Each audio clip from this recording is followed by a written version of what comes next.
Monsieur le député, la parole est à monsieur Florent Boudier pour La République en marche.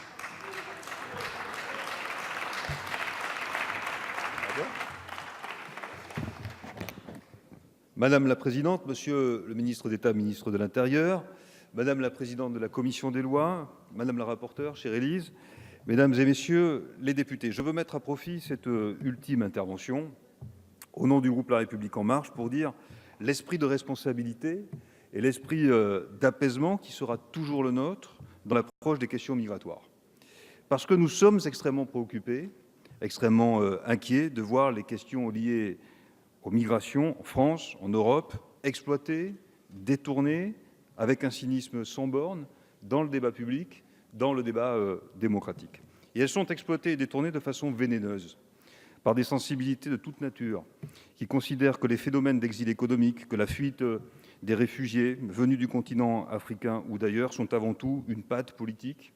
qu'il faut sans cesse malaxer et retourner et pétrir, une matière politique propice à toutes les postures, qu'il s'agisse de brandir l'illusion d'une générosité inconditionnée,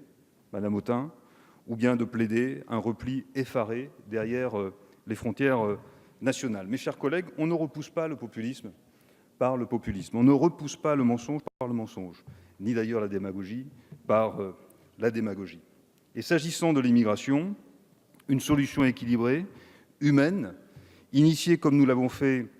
avec le souci de l'efficacité, avec le souci d'affronter la réalité telle qu'elle est et non telle qu'elle est fantasmée, a parfois, c'est vrai, moins de portée sur les esprits qu'une posture adoptée sur un théâtre de difficultés. Nous n'avons cessé de le mesurer à chaque étape du débat parlementaire sur ce projet de loi, où tant de députés, sur tant de bancs, ont avant tout recherché le vacarme, le désordre, plutôt que la raison et l'apaisement dont je disais il y a quelques instants qu'il guide notre action. Et il a fallu, pour mener à bien ce travail, pour mener à bien le texte de loi sur lequel nous allons nous exprimer dans quelques instants, il a fallu faire acte de sagesse. Il a fallu adopter sur tous les sujets des positions d'équilibre pour faire aboutir des solutions qui n'allaient pas toujours de soi. Mes chers collègues, qu'avons-nous recherché ? À faire tout simplement entendre la voix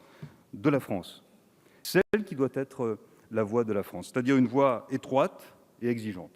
Lutter contre l'immigration illégale, mais sécuriser l'immigration légale, donner à notre pays la capacité d'accueillir mieux et plus vite celles et ceux qui cherchent refuge dans notre pays, conformément à nos engagements conventionnels et constitutionnels, pour conforter ce droit sacré qu'est le droit d'asile et relancer enfin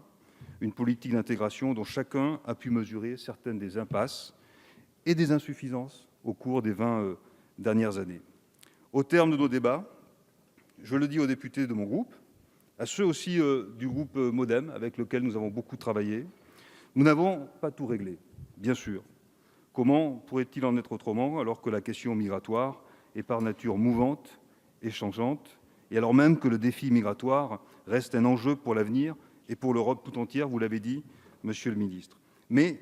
nous pouvons être fiers